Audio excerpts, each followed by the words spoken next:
Jadi waktu saya dalam pendidikan, sekitar 2 bulan awal, saya dicari sama beberapa gumil dan pengasuh saya. Yang namanya Didi mana? Yang namanya Didi mana? Kamu viral. Suatu hari ada pengasuh tiba-tiba bilang, oh kamu yang di video ya? Oh iya, jadi itu saya baru tahu, oh ternyata videonya baru rilis. Tapi saya sendiri baru lihat videonya setelah 3 bulan itu selesai kan, baru bisa lihat HP. Pertama kali membaca judulnya, saya kaget.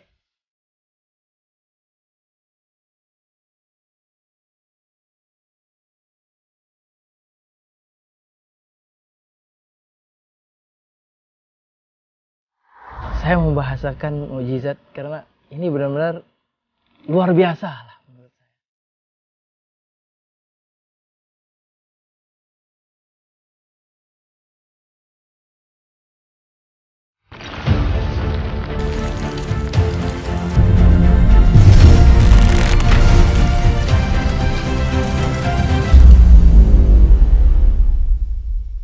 Bismillahirrahmanirrahim. والتين والزيتون وطور سينين وهذا البلد الأمين لقد خلقنا الإنسان في أحسن تقويم.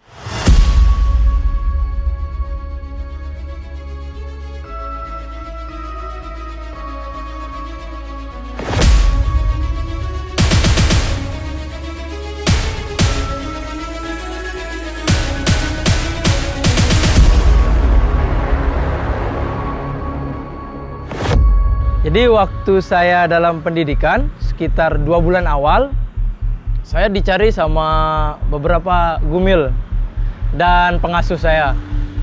Yang namanya Didi mana? Yang namanya Didi mana? Kamu viral.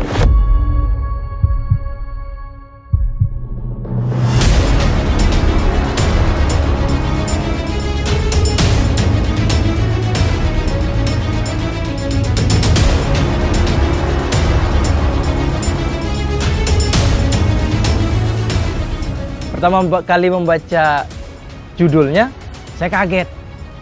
Tapi setelah saya nonton, dan setelah nonton itu diberikan arahan, masukan, nasihat sama pengasuh saya, alhamdulillah ada nilai plusnya juga menurut saya.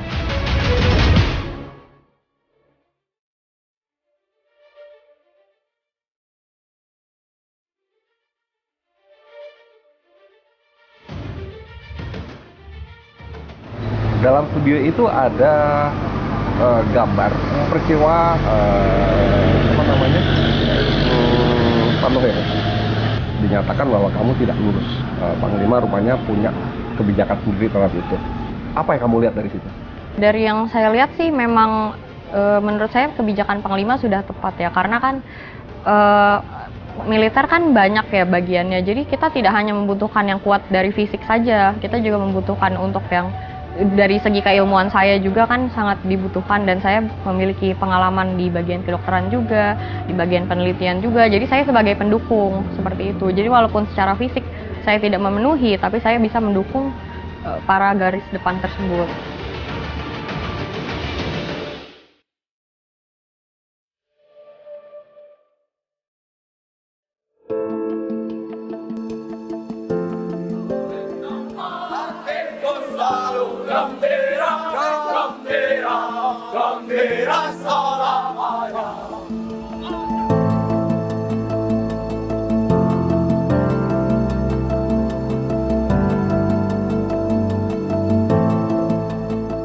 Saat masa pendidikan sih penyesuaian, karena saya kan sebelumnya juga tidak terlalu sering olahraga. Tapi setelah itu saya bisa mengikuti kegiatannya, dan alhamdulillah saat tes terakhir ada peningkatan. Pernah cedera waktu itu tapi sudah sembuh aja. Memang kan ada latihan untuk membawa beban berat, lalu kemudian kan tidak terbiasa. Lalu sempat ada fraktur sebentar, tapi sudah membaik. Kemudian kan karena nggak boleh kontak orang tua juga kan, jadi kurang ada support system. Tapi akhirnya dapat support system dari teman-teman, saling mendukung.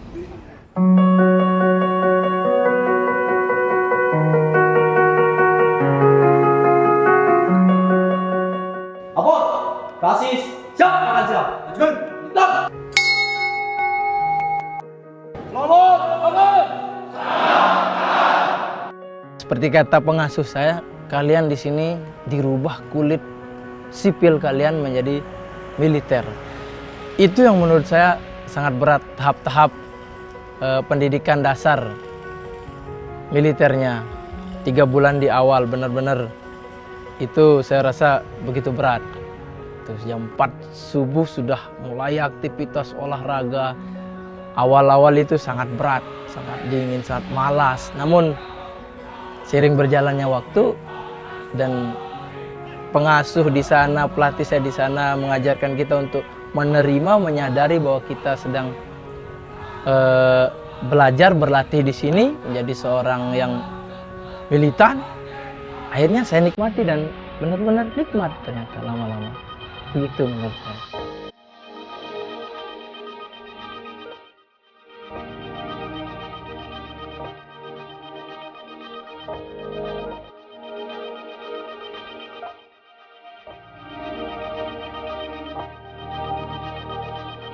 Seperti katanya Gumil saya bahwa sebenarnya beberapa menit dalam kehidupan kita itu bisa menentukan arah kehidupan kita. Jadi jangan pernah meremehkan, bahkan cuma waktu sebatas 5 menit saja. Kita tidak pernah tahu bagaimana arah hidup kita seterusnya.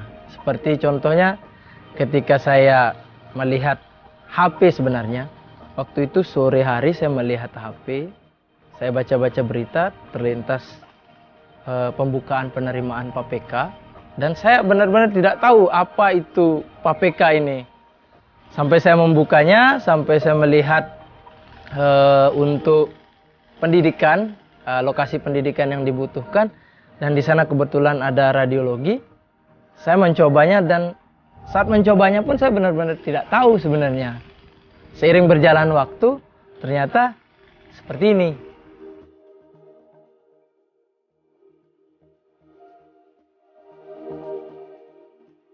Sebenarnya saya sering mendapatkan pertanyaan ini ya, kenapa tidak jadi dokter spesialis aja, maksudnya jadi dokter yang non-militer saja. Nah, saya tidak merasa dengan menjadi militer itu membatasi karir saya. Justru dengan menjadi dokter militer itu bisa memperluas, bisa menambah pengalaman. Karena kan dengan menjadi dokter militer kan ditempatkan di mana saja. Terus kemudian kebetulan saya angkatan darat kan bisa ditempatkan di daerah-daerah terpencil juga. Dan Korps Kesehatan Militer juga mempunyai jaringan yang luas. Jadi justru saya bisa mendapatkan pengalaman yang lebih banyak. Dan kemudian untuk membuka praktek pribadi tersebut justru tidak dibatasi. Jadi saya bisa berpraktek di rumah sakit militer juga misalnya untuk mengabdi, lalu bisa juga di praktek pribadi. Justru karena saya sudah mendapatkan pengalaman lebih banyak dari sebagai militer, saya bisa menerapkan ilmu-ilmu yang saya dapatkan itu untuk di praktek pribadi. Jadi saya tidak merasa justru itu menjadi kendala.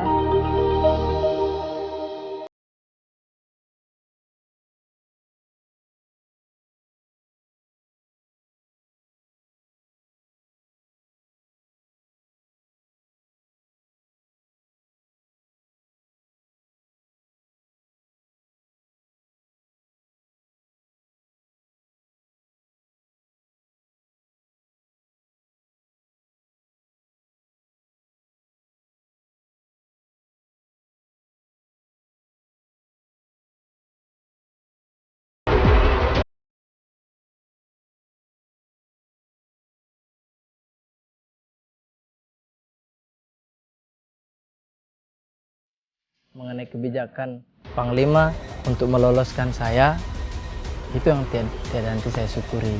Memberikan kesempatan untuk saya untuk merubah jalur hidup saya sehingga menjadi seperti saat ini, meninggalkan kehidupan yang dulu, pesan-pesan beliau, dan itu yang salah satu yang saya syukuri. Menurut saya ini adalah sebuah mukjizat menurut saya. Rezeki yang luar biasa saya terima.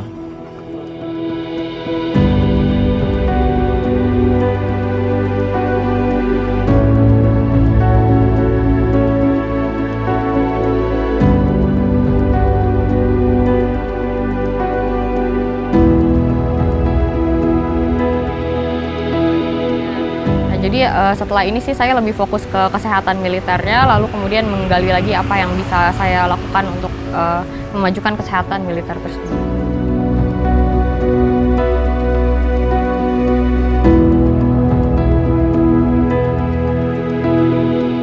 kemarin setelah Lebaran dapat cuti sekitar 8 hari kalau nggak salah.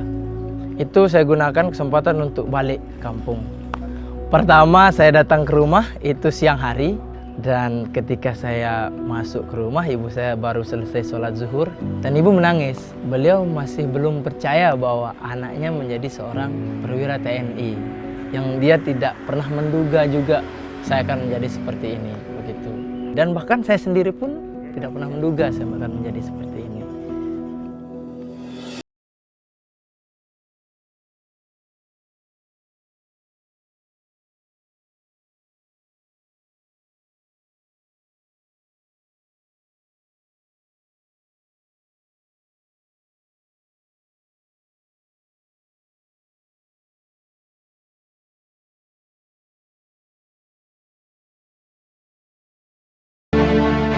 Saya membahasakan mukjizat karena ini benar-benar rezeki yang luar biasa lah menurut saya. Jadi kalau saya bilang sebatas rezeki mungkin tidak cukup untuk mewakili apa yang saya dapatkan itu, sehingga saya membuatnya